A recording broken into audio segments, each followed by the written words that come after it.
Okay, Entropy Center review segment. I'm gonna take this one. Obviously, I was very fortunate enough to get given a code by Evolve PR, so big thank you to that. The game came out as of recording. It came out Thursday. It came out, and I had it for about a week or so before then. Let's just get it out of the way straight away, okay? This game is fucking awesome. I loved it.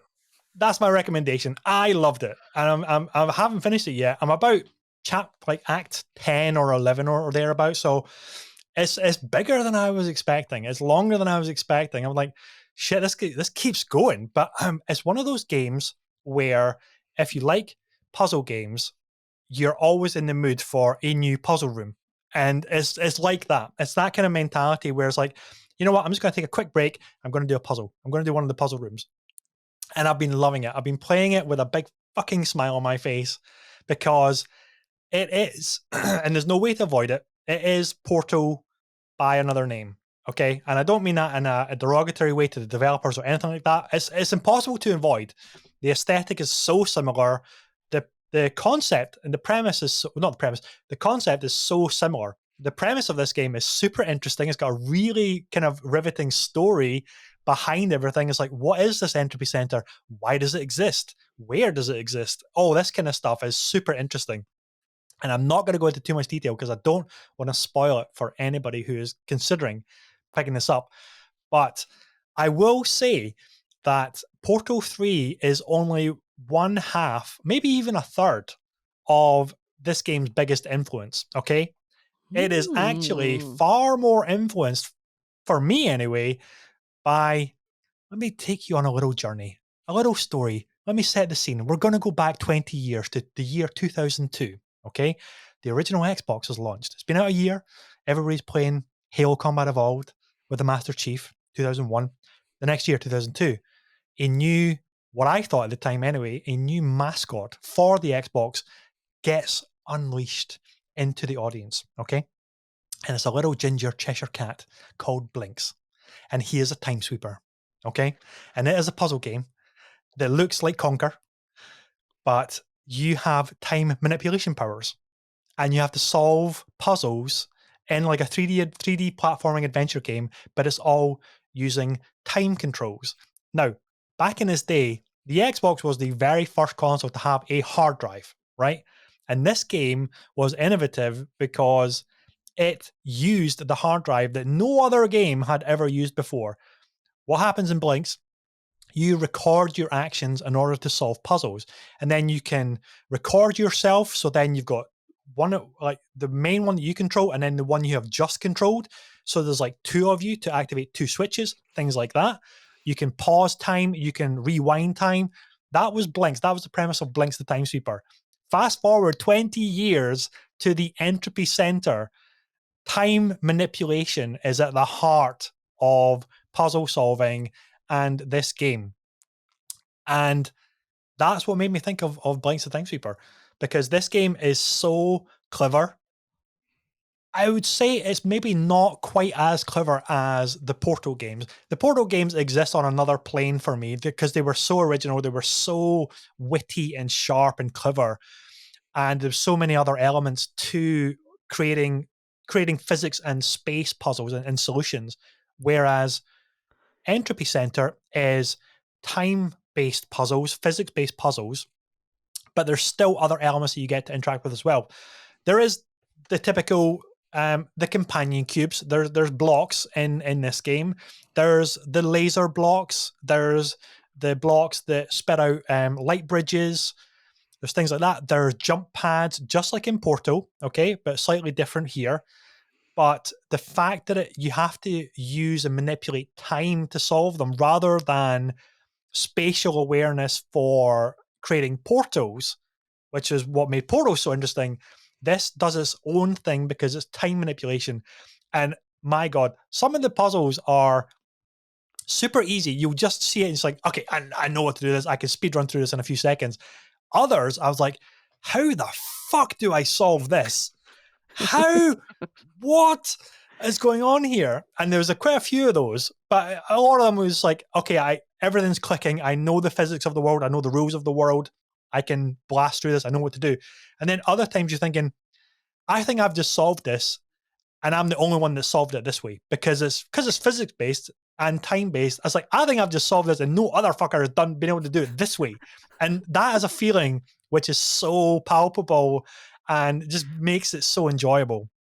One example, I will get to in just a wee second, but to explain it, because it's time based, and what actually makes it a real like spaghetti noodle of a brain situation is you have to solve the puzzle in reverse.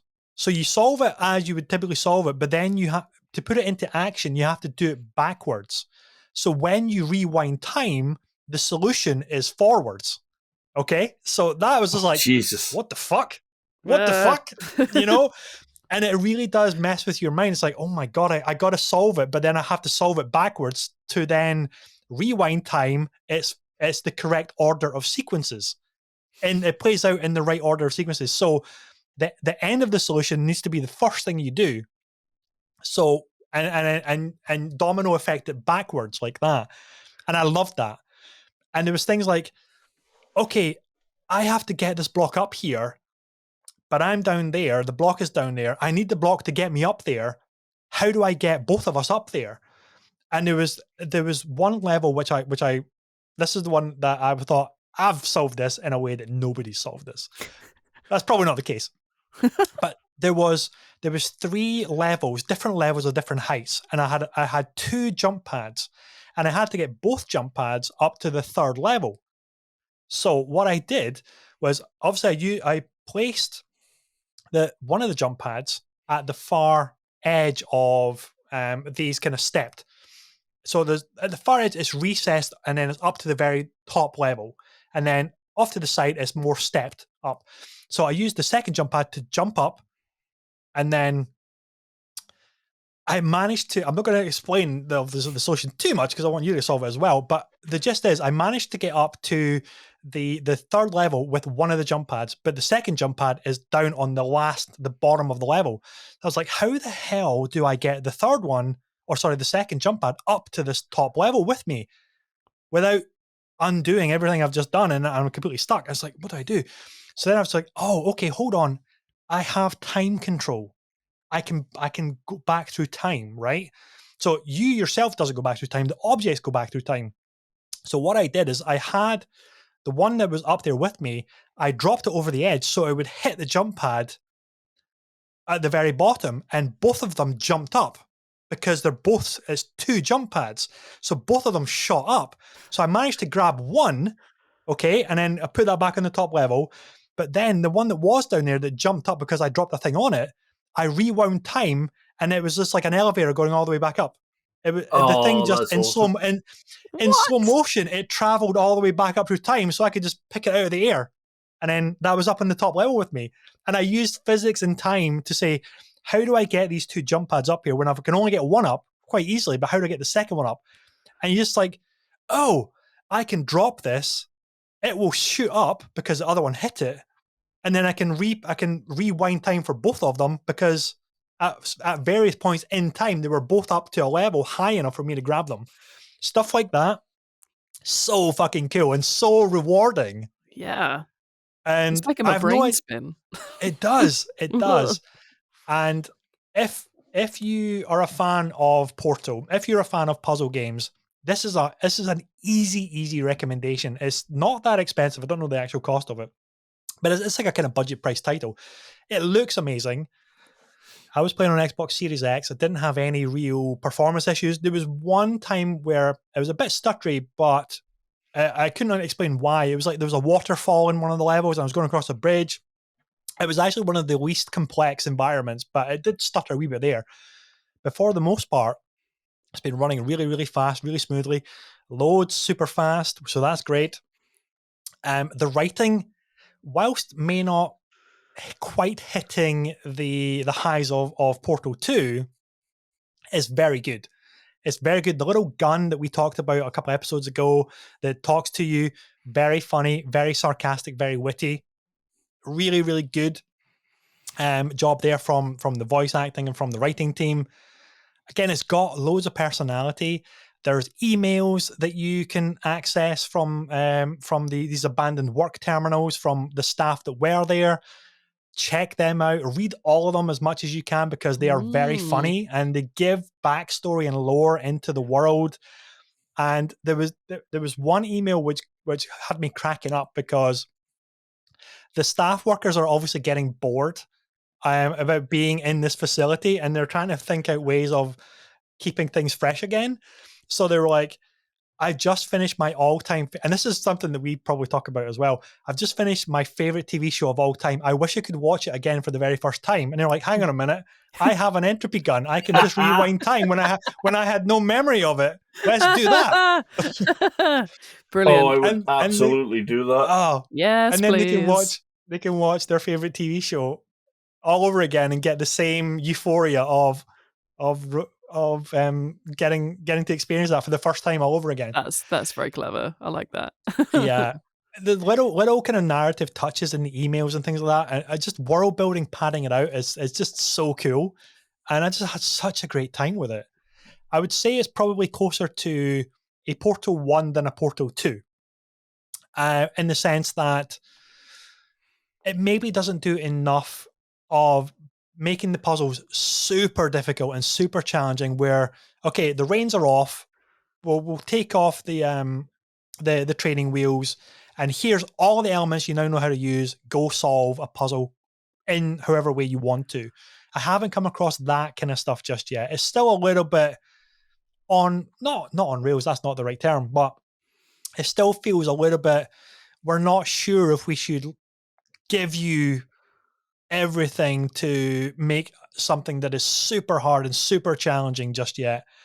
And it's like, okay, I'm a few hours in now. I've done loads of these challenge rooms. I'm ready for it to just say, okay, give me that holy shit moment to say, Jesus Christ, I need to use absolutely everything in the arsenal now in a creative way to solve these challenge rooms and move the plot forward.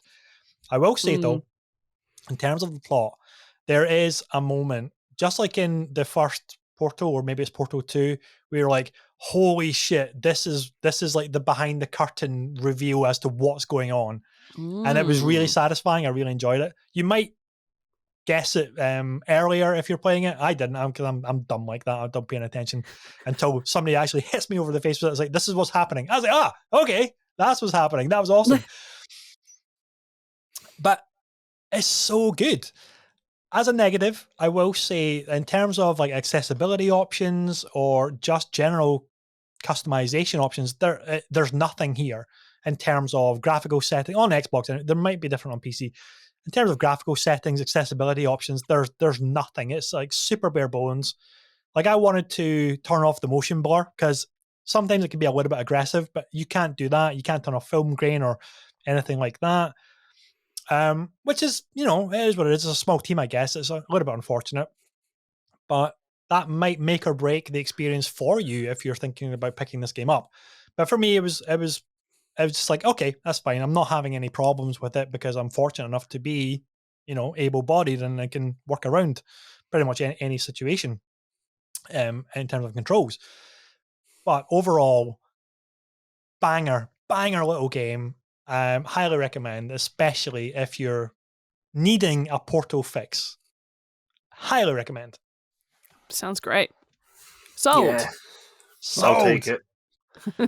It's just so much. It's just got a vibe to it that's just like, yeah, this is making me smile all the way throughout. And when you get that, I just solved that, I am so fucking smart because I solved that. It's that, even though you're not at all, but you just feel so clever. Yeah. Love that. Any game that makes me feel like that, it's all good.